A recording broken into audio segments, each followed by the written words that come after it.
Shalom, selamat bertemu kembali di ibadah tengah pekan pada minggu hari ini. Kita akan memulai ibadah tengah pekan pada minggu ini dengan menyanyikan lagu Ku Tetap Setia.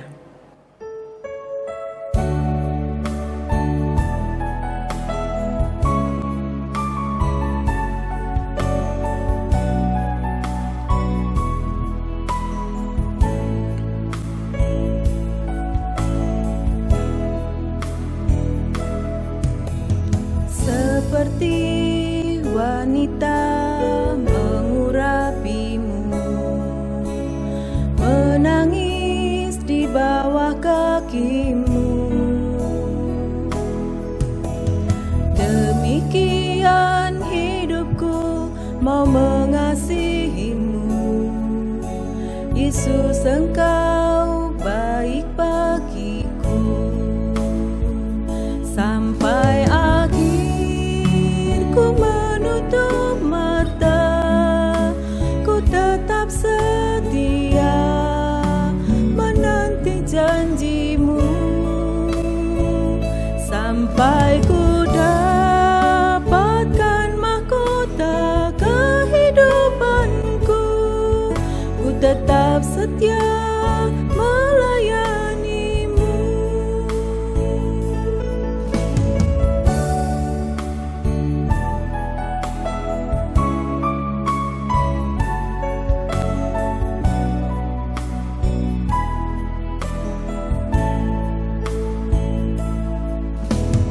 Seperti wanita mengurapimu, menangis di bawah kakimu. Demikian hidupku mau mengasihimu, Yesus, Engkau baik bagiku. Sampai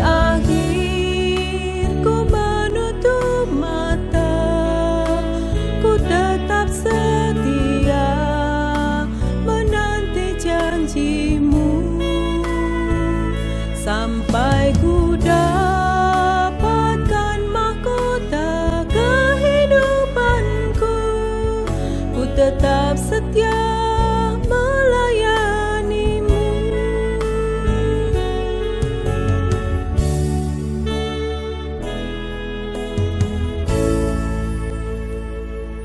Mari kita berdoa. Bapa yang di surga, terima kasih kalau pada saat ini, pada hari ini, kami masih menerima berkat yang begitu luar biasa daripadamu. Bapa yang di surga, terima kasih untuk kesehatan yang sudah kami peroleh. Biarlah apa yang saat ini kami rasakan boleh membuat kami menjadikan sukacita di sepanjang hari ini. Bapa, kami persiapkan hati dan pikiran kami untuk sapaan firman-Mu.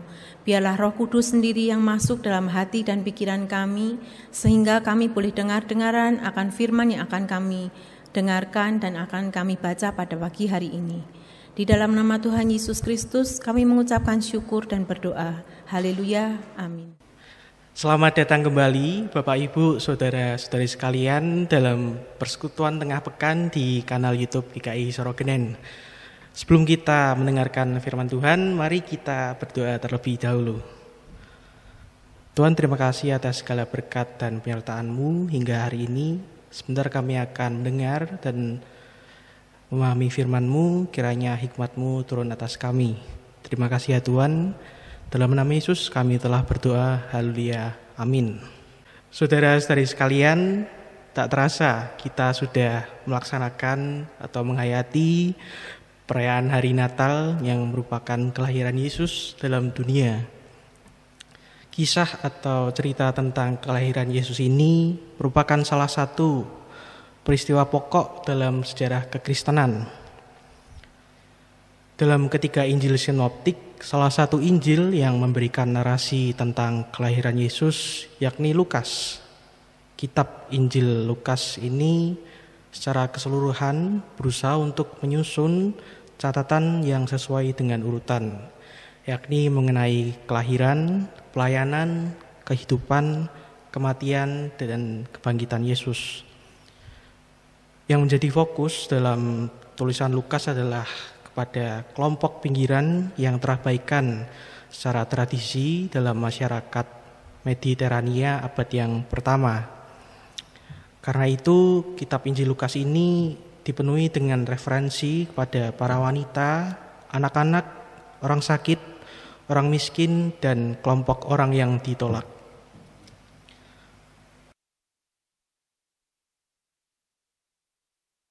Dan ditolak ini sangat menonjol atau tampak jelas dalam kisah kelahiran Yesus. Kisah kelahiran Yesus yang ditulis Lukas ini adalah yang paling panjang dari semua kitab Injil dan memberikan perhatian khusus pada peran Roh Kudus dan para wanita yang ada dalam sejarah. Hal ini terlihat dalam peristiwa malaikat yang menampakkan diri kepada Maria dan Elizabeth, serta kemudian sekali lagi kepada Maria yang masing-masing kata-kata pujian dan berkatnya dicatat. Pada kesempatan kali ini, mari saya ajak untuk saudara-saudari sekalian melihat kisah kelahiran Yesus dalam Lukas pasal 2 ayat 1-7. Terkhusus pada melihat peran Maria yang ada dalam cerita dan hal apa saja yang bisa kita tarik maknanya dan kita pelajari. Saya bacakan untuk saudara-saudari sekalian. Pada waktu itu, Kaisar Agustus mengeluarkan suatu perintah, menyuruh mendaftarkan semua orang di seluruh dunia. Inilah pendaftaran yang pertama kali diadakan sewaktu Quirinius menjadi wali negara di Syria. Maka pergilah semua orang mendaftarkan diri masing-masing di kotanya sendiri. Demikian juga Yusuf pergi ke kota Nazaret di Galilea ke Yudea, ke kota Daud yang bernama Bethlehem, karena ia berasal dari keluarga dan keturunan Daud, supaya didaftarkan bersama-sama dengan Maria, tunangannya yang sedang mengandung. Ketika mereka di situ, tibalah waktunya bagi Maria untuk bersalin, dan ia melahirkan seorang anak laki-laki, anaknya yang sulung. Lalu dibungkusnya dengan lampin dan dibaringkannya dalam palungan, karena tidak ada tempat bagi mereka di rumah penginapan. Saudara-saudara yang terkasih, dalam konteks bacaan Lukas 2 ayat 1-7 ini, untuk memenuhi perintah dari Kaisar Romawi, Yusuf dan Maria pergi ke kota asal mereka di Bethlehem untuk mendaftarkan diri dalam suatu sensus penduduk. Jarak antara Nazaret dan Bethlehem jika dihitung kira-kira 70 sampai 85 mil. Jika diukur dengan waktu, maka jarak itu mesti ditempuh setidaknya dalam 1 hari perjalanan. Untuk seorang laki-laki, jarak ini saya rasa masih bisa atau sanggup untuk ditempuh. Namun tidak bagi seorang perempuan yang sedang mengandung, apalagi perempuan itu baru pertama kali mengalami pengalaman mengandung ini. Ditambah di dalam teks tidak dikatakan apakah mereka berdua, Maria dan Yusuf ini, pergi ke Bethlehem mengendarai suatu moda transportasi, misalnya seperti keledai atau gerobak. Perjalanan ke selatan ini bagi Maria bisa dibilang menjadi sebuah perjalanan yang panjang, pelan, sulit, rentan, dan bahkan berbahaya. Karena banyak kasus bagi ibu hamil, mereka keguguran bayinya karena kelelahan atau persoalan ginekologis lainnya. Jadi tidak heran ketika mereka sampai di sana di Bethlehem, Maria langsung melahirkan atau sudah waktunya bersalin. Serta ketika kita melihat tempatnya, teks juga tidak menyebutkan secara gamblang, tiba-tiba saja teks Alkitab mengatakan Maria meletakkan bayinya dalam palungan. Saudara-saudari yang terkasih, ketika melihat peran Maria dalam peristiwa kelahiran Yesus ini, saya teringat dengan salah satu tokoh misionaris, yaitu Agnes Gonja Bojaziu. Mungkin nama ini asing bagi kita. Nama Agnes Gonja Bojaziu ini dikenal dengan juga nama Teresa yang kita kenal sebagai Suster Teresa atau Bunda Teresa dari Kalkuta. Siapa yang tidak tahu Bunda Teresa? Ketika mendengar nama ini pasti sudah tidak asing lagi di telinga kita. Bunda Teresa merupakan seorang misionaris. Ia memulai perjalanannya sebagai suster misionaris ketika berumur 18 tahun. Ia masuk pada suatu tarekat Irlandia, yaitu Suster-Suster Loreto. Ia belajar bahasa Inggris di Irlandia, kemudian menjadi guru di sana. Setelah beberapa tahun mengajar, Bunda Teresa mendapat panggilan untuk melayani orang-orang miskin pada suatu wilayah yang kumuh, yakni di Kalkuta. Keadaan Kalkuta saat itu bisa dikatakan sangat memprihatinkan. Karena ketika kita tiba di sana, hampir di setiap sepanjang jalan terdapat orang yang tergeletak sedang sakit dan bahkan hampir meninggal. Sepanjang hidupnya, Bunda Teresa mengabdikan dirinya untuk melayani orang-orang yang ada di sana. Sampai akhirnya Bunda Teresa mendirikan gerakan misionaris cinta kasih. Saudara-saudari sekalian, melalui dua peran ini, yakni Maria dan Bunda Teresa, kita dapat melihat atau mengambil sikap yang bisa kita terapkan dalam kehidupan sehari-hari, yakni dua sikap tentang ketulusan hati dan cinta kasih. Kedua sikap ini jika kita lihat dari sosok Maria adalah ketika ia melakukan yang terbaik bagi seorang ibu meski di tengah-tengah keterbatasan situasi yang real. Hal ini terlihat dalam konteks Maria saat itu. Ia meletakkan buah hatinya untuk berbaring di tempat yang bisa dikatakan memang jauh dari kata pantas, namun paling pas saat itu, yakni palungan.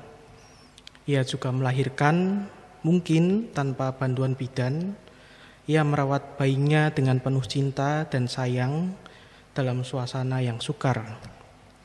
Sedangkan untuk Bunda Teresa nampak jelas, yakni dalam pelayanannya kepada orang-orang yang terpinggirkan, miskin dan sakit yang amat berat itu membuktikan tentang ketulusan hati serta cinta kasih yang ada pada dirinya. Sepanjang hidupnya, ia konsisten untuk mengabdikan dirinya kepada mereka yang tersisihkan. Lalu bagaimana dengan konteks kehidupan kita saat ini? Bentuk ketulusan dan cinta kasih apa yang bisa kita lakukan? Saya di sini mengambil misalnya seperti sikap berbagi. Berbagi di sini tidak selalu tentang uang, namun bisa saja berupa tenaga, waktu, kemampuan, atau apapun itu. Atau mungkin dari hal yang sederhana, misalnya saling menyapa dengan tetangga, ataupun mendengarkan teman yang sedang curhat. Saudara-saudari yang terkasih, kiranya melalui kedua tokoh ini selalu mengingatkan kita meskipun dalam keadaan yang rentan, sulit, sukar, cinta kasih dan ketulusan hati selalu hadir pada diri kita masing-masing ketika kita menjalani kehidupan kita sehari-hari. Amin. Mari kita berdoa. Tuhan, terima kasih atas segala bentuk berkat dan penyertaan-Mu hingga hari ini.